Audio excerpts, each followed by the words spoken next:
नमस्कार दोस्तों, मैं प्रियंका कहानी और किताबों की दुनिया बुक ऑडियो में आपका स्वागत करती हूँ। मैं आज आपके समक्ष एक कहानी प्रस्तुत करने जा रही हूँ जिसका शीर्षक है बनारसी दुपट्टा।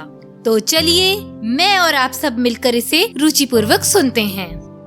उस दिन दोपहर के लगभग 1 बजे थे कि तभी श्यामलाल एक बड़ा सा पीला लिफाफा लिए डॉक्टर कुंजलता की ऑफिस की ओर कदम बढ़ा रहा था।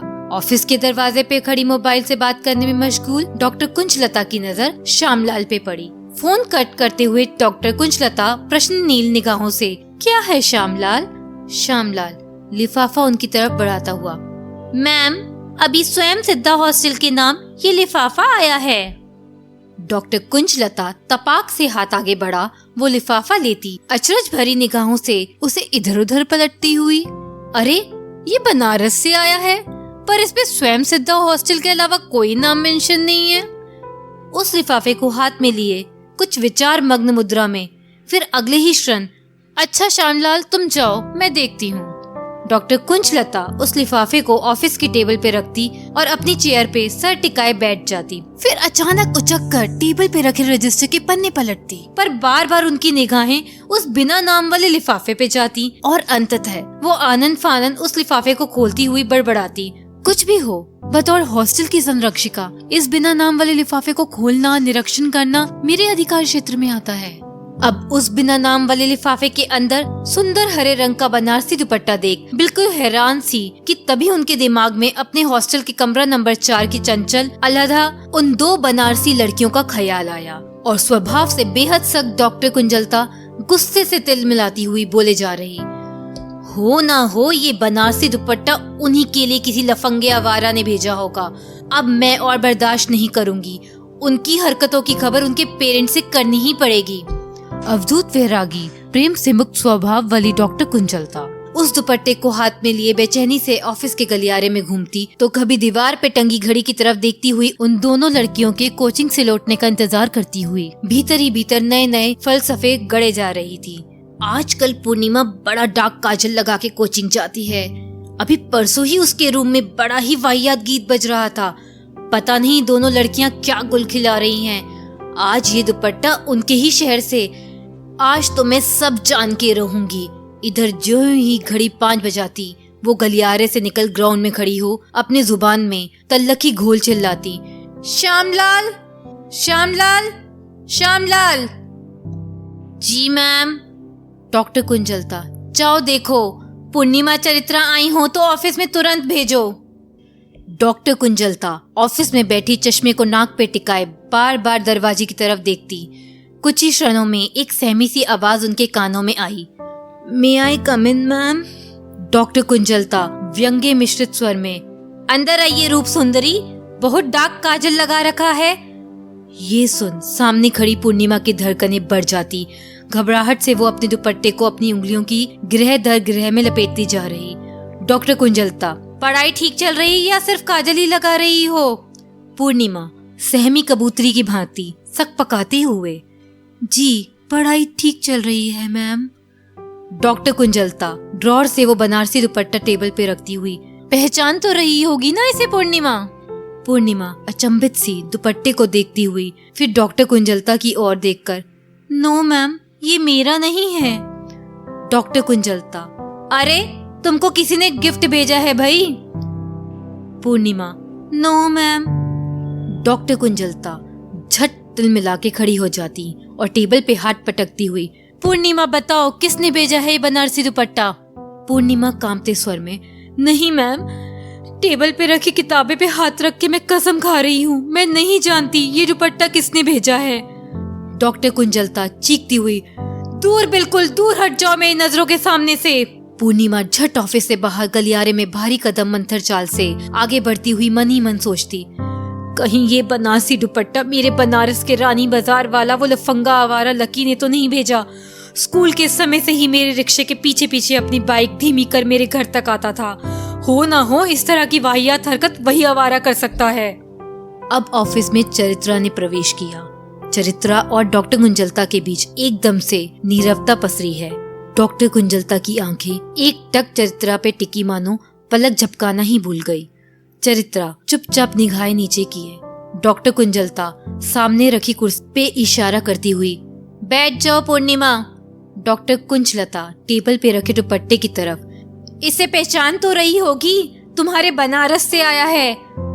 चरित्रा माथे पे बल देते हुए, नहीं मैम, ये मेरा नहीं हो सकता। डॉक्टर कुंजलता, जरा ध्यान से देखो, तुम्हारे बनारस से है। चरित्रा रुमाल से पसीना पोंछती हुई, नहीं मैम, मैं नहीं जानती ये मेरे लिए किसने भेजा है। कुंजलता खिंचती हुई चिल्लाती, तुम बहुत बड़ी ड्रामेबाज हो, पर मुझसे ड्रामा नहीं चलेगा, तुम्हें बताना होगा। चरित्रा भर भर कर रोती हुई, मैम, मैं सच में नहीं जानती ये किसने भेजा है। डॉक्टर कुंजलता तन्नाती हुई, निकल जाओ मेरी ऑफिस से, आउट ऑफ माय ऑफिस। चरित्रा भय के साथ ऑफिस से बाहर निकलती, धीरे धीरे गलियारे से सीढ़ियां चढ़ती हुई अपने कमरे में पहुंच बेजान सी बिस्तर पे सीधा गिर जाती। थोड़ी ही देर में उसके जहन में अतीत का एक लम्हा टकराता। बिन्नी दीदी की शादी में बारात की ओर से उनकी ननद के जेठानी का लड़का आया था। जयमाल से लेकर राज शादी तक मेरे ही इर्द गिर्द मंडरा रहा था। देखने से ही एक नाम का मजनू टाइप का लग रहा था। भैया भी उसके ओछेपन को बिल्कुल पसंद नहीं कर रहे थे। और पिछली गर्मी जब बिन्नी दीदी घर आई थी तो कह रही थी हंस हंस कर कि मेरे ससुराल में कोई तुम्हें पूछ रहा था। पक्का है उन्हीं के बहाने एड्रेस लेके ये मजनूगिरी उसने की होगी। अब इधर डॉक्टर कुंजलता झल्लाई हुई एक गुस्सेवर औरत के किरदार में दुपट्टे को हाथ में लेकर सीधा अपने कमरे को जाती है। आंखों में प्रश्न लिए बिस्तर पे लेट जाती है। आकांक्षाओं के स्याह बादल ने उनके मन को बुरी तरह से घेर रखा है।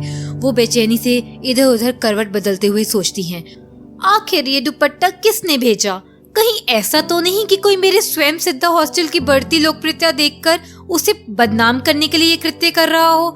पिछले वर्ष जब महिला दिवस पे मुझे और मेरे हॉस्टल को सम्मानित किया गया था तो मेरे बगल में बैठी कुर्सी पे मेरी तथाकथित शुभचिंतक सखी स्वर्णलता सिंह, जिनका गर्ल्स हॉस्टल पिछले 3 वर्ष से बंद पड़ा है, सबसे बाद में बड़ी दबी हुई आवाज में उन्होंने मुझे शुभकामनाएं दी थी। कहीं ये उन्हीं की खुराफात तो नहीं, मेरे नियाहित अनुशासित हॉस्टल को बदनाम करने के लिए? इन्हीं अटकलों की गिरह में बिस्तर पे करवट बदलते आंखें बंद कर सो जाती हैं। दूसरे दिन सुबह लगभग 8:30 बजे श्यामलाल उनके कमरे को खटखटाता। डॉक्टर कुंजलता बाल सवारती ड्रेसिंग टेबल से उठाई और दरवाजा खोलकर, क्या है श्यामलाल? मैम, आपसे मिलने नीति आई है। डॉक्टर कुंजलता माथे पे बल देती हुई, कौन नीति? मैम, कमरा नंबर 7, नीति पाठक।